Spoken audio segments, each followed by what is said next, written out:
What's up, guys? Today I'm doing an update on my experience working for Uber Eats. I've been working for about 3 months now. Before, in my last video, I said that I was making about $200 a week, and I was working like between 20 and 30 hours depending on how much time I had. Lately, I've been working about the same time, 20 to 30 hours, but I've been making closer to 3, sometimes 350, 400 a week. Average, I would say right now is 3. It just depends how well I do in tips, if I work a little bit more, but right now I'm averaging about 300 a week. It's a lot busier because the colleges are back in session, and I'm based in Connecticut, and I've mainly been around Hartford, which is the capital, and we have a few colleges in the Hartford area. So now that the college kids are back, there's more deliveries, because not only the people who live on campus, but the people who live off campus as well. So I'm surprised, even during the week, it's been super busy, which is great. You know, I'm driving around and I'm getting back-to-back deliveries, which is awesome, obviously. So far, I still enjoy it. I don't have too many complaints. The biggest complaints I probably have are customers not paying attention to the food being delivered. So it's like the rides. They can see on the map when you pick up the food and when you're heading to their house or business, wherever they're at, and it tells them when the person is outside. And also too, when I get there, I call them, I text them, whatever I need to do to get their attention and tell them that I'm there. Some people, they either don't pick up the phone, their phone is not in service, or it's not charged, so there's no way to contact them. If it's like a house, you know, I can just go up, ring the doorbell, knock on the door, and then I can get their attention that way. But sometimes it's like a dorm or an apartment building, and it's locked, so I can't get inside, and there won't always be an apartment number or a unit number. So there's no way for me to figure it out. It's just really inconvenient when you can't get in touch with them. And in this business, time is money. So, you know, it's annoying to sit and waste time waiting for someone, trying to track them down. It's a little frustrating. And I'm kind of like, you ordered the food. You know, like, if I'm hungry and I'm ordering food, like, I'm at the door, I'm waiting. If I'm doing Uber Eats, like, I'm looking on the phone, okay, where they at? I'm ready. So that's a little frustrating. Some people are really good. Like, some people actually wait outside. You can see they're on the phone, like, tracking you down, saying when you're gonna arrive. Or they'll text you or call you with, like, specific instructions. Hey, you know, here's my gate number, here's my apartment number, here's the code. So there are some people that are good about it.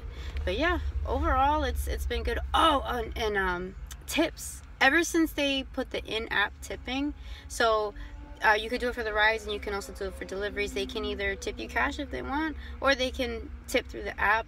I am shocked at how much I make in tips. Some people don't tip, you know, and that's whatever. But some people, they'll tip way more than what the delivery actually costs. I've gotten a $20 tip for like a $6 delivery.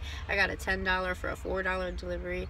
And then you get the average like $2, $4, $5, which is great. I mean, it adds up. So that's awesome. But yeah, it's been pretty good. I still would totally recommend it. I mean, I'm in Connecticut, and it's a small state, and I'm doing pretty decent with it. So I can imagine if you're in somewhere like New York or LA, somewhere that's bigger and busier, you can probably make a lot more money. Because I'm so close to New York, I do want to try doing this in New York. I don't know how it is out there. The only thing that is difficult, you know, there's a lot of traffic, and I imagine parking is really tough. That's the good thing about where I'm at. It's not too much of an issue.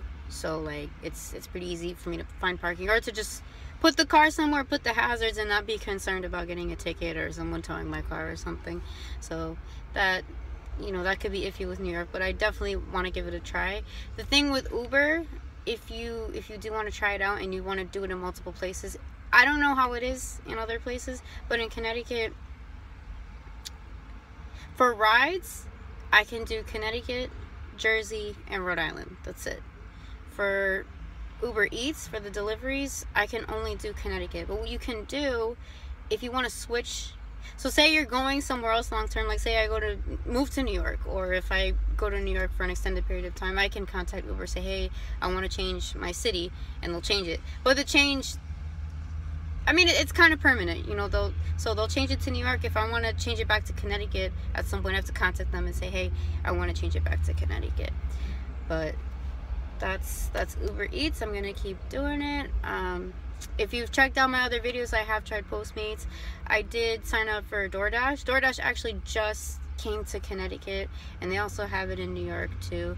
I'm not sure how I feel about DoorDash yet. I still have to try it out a little bit more. The one time I did try it, it was dead. I wasn't getting any rides. But the region that it's in, I haven't really, because it's in the southern part of the state. They don't have it up in Hartford yet, so I haven't explored too much yet. I haven't really experimented, because that's the thing too with these delivery service apps, working for them. You need to, when you start, I always say give it 2 weeks. You can't work a day or two, and that too, you need to like do hours. It doesn't have to be 60 hours a week, but give it 4 or 5 hours a day, and give it some time, and try different times in the day too, because you're gonna get different results in different areas, different times. If it's a weekend, if it's a weekday, if it's a holiday, the type of area it is too. Like if it's college town, if it's a ritzy town, these are all factors that come into play. So if you're gonna try any of this stuff, rides, deliveries, like, give it time before you pass judgment on it. Like I said before, this is 3 months in now for me, and I have a way better sense of how it works than in the beginning, and I'm making more money now too, because I'm figuring things out. So just give it time. But good luck. Leave questions or anything in the comments, and I'll catch y'all later. Peace.